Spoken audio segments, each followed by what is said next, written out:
The champagne glittered like liquid gold beneath the chandelier's soft glow.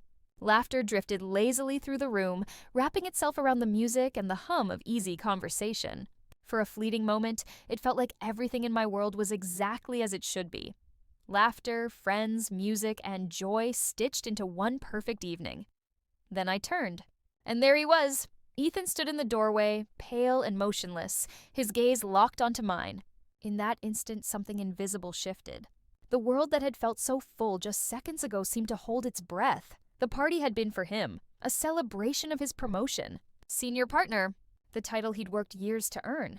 I'd wanted to honor him, to celebrate us, the life we'd built. The house gleamed with candlelight. Jazz whispered through the speakers, and every smile around me felt like proof of happiness. Every smile but his. He hadn't messaged me all day, but I'd assumed he was busy at the firm, maybe rehearsing a few words for his speech. I never could have imagined that when he finally walked through that door, he'd bring with him a truth sharp enough to destroy everything it touched. He didn't move at first, just stood there, one hand gripping the doorframe as though it was the only thing holding him up.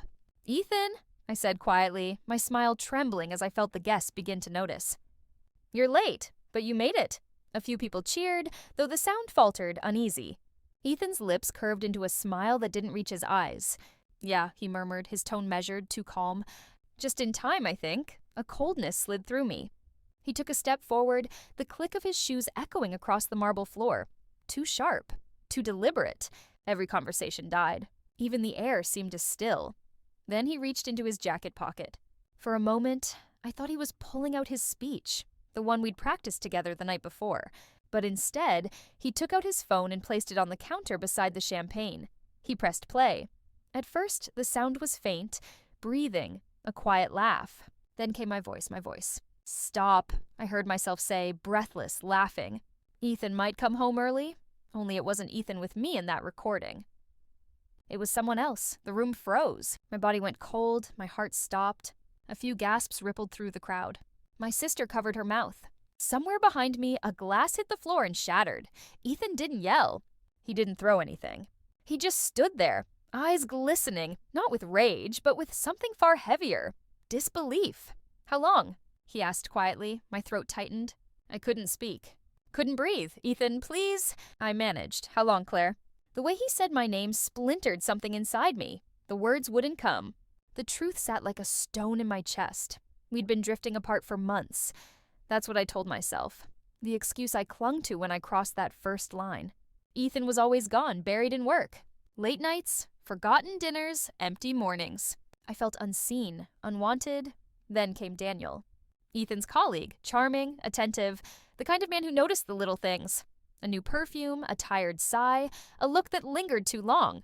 It began as friendship. It always begins that way, until it doesn't.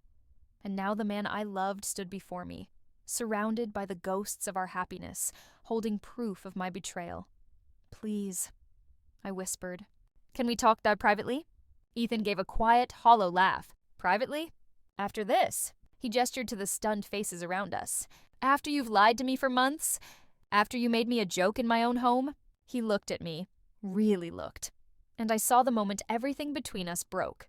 Years of trust collapsing into silence. "I didn't plan this," I stammered. "You were never home, Ethan. Don't," he cut in, his voice sharp as glass.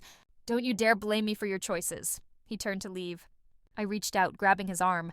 "Ethan, please." "I love you." He flinched as if the word burned. "You don't love me, Claire.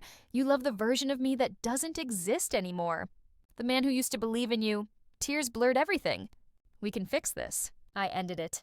"It meant nothing." His jaw tightened. "It meant everything. Because you let it happen." He pulled free and walked out the door. Didn't look back. Just disappeared into the night, leaving the door wide open behind him.